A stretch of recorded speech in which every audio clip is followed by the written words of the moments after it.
the stranger who stood up for me. At 45 years old, I never imagined my life could fall apart so completely. For 22 years, I had been a wife. For 18 years, I had been a mother. My days revolved around taking care of my family, making sure everyone else was happy, fed, and loved. I thought that was enough.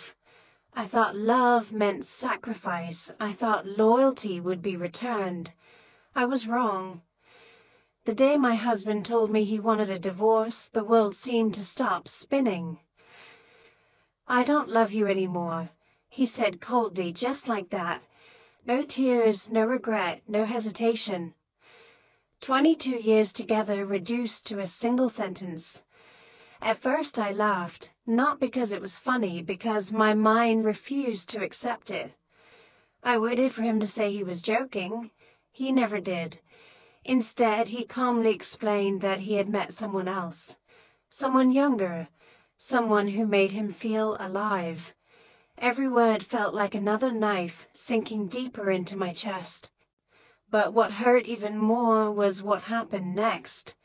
My son chose his father, my own son, the boy I carried for 9 months, the child whose fevers I stayed awake through, the teenager whose broken heart I helped mend. When the divorce began, my husband filled his head with lies. According to him, I was bitter, I was controlling, I was the reason the marriage failed, and somehow my son believed him. The distance between us grew wider every day. Soon his phone calls stopped, his visits stopped, even his messages became rare. I would stare at old photographs for hours, birthday parties, family vacations, Christmas mornings. In every picture, he was smiling beside me. I wondered where that little boy had gone. Sometimes I cried so hard I couldn't breathe. But life doesn't stop because your heart is broken. Bills still arrive, rent still needs to be paid, food still needs to be bought. So I found a job as a cleaner. Every morning before sunrise, I put on a faded uniform and cleaned offices, hallways, and bathrooms. The pay was terrible. The work was exhausting, but I was grateful. It was all I had. At first, I told myself things would get better, that this was temporary, that I would recover. Yet the stress of the divorce followed me everywhere. Lawyers called constantly, court dates consumed my thoughts. Debt piled up, sleep became impossible. I started making mistakes at work, small mistakes at first, forgetting supplies, missing spots, arriving late because I spent half the night crying. Then one morning my supervisor called me into her office. I knew immediately. The expression on her face told me everything.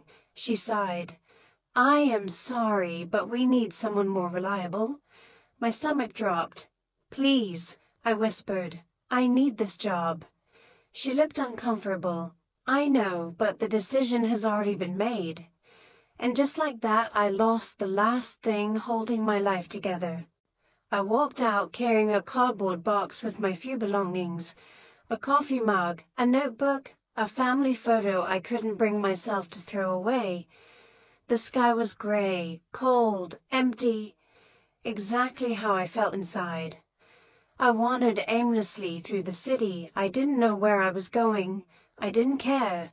People rushed past me, laughing, talking, living their lives. Meanwhile, mine felt completely destroyed. I thought about everything I'd lost, my marriage, my son, my job, my dignity. I felt invisible, like the world had decided I no longer mattered. Tears blurred my vision. I barely noticed the traffic, barely noticed the red lights, barely noticed anything. Then suddenly, a blinding flash, a deafening screech. Someone screamed. I turned my head. A black luxury car was racing toward me. Time seemed to freeze. The headlights grew larger, closer, closer. I stumbled backward. My foot slipped. The next thing I knew, I crashed into a muddy puddle. Cold water splashed across my face. The car stopped only inches away. My heart pounded so violently I thought it might explode. For several seconds nobody moved. Then the driver's door opened. A sharply dressed man stepped out. His expensive suit probably cost more than 3 months of my salary.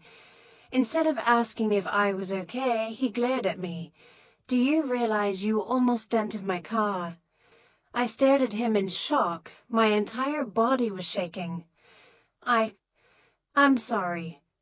The words barely escaped my mouth. His face twisted with annoyance. "Think next time, you idiot." Those words hit harder than I expected, because they confirmed everything I had started believing about myself. Maybe I was an idiot.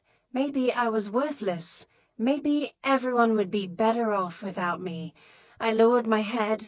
Humiliation burned through me. I was soaked in muddy water, jobless, divorced, alone, and now being yelled at in the middle of the street.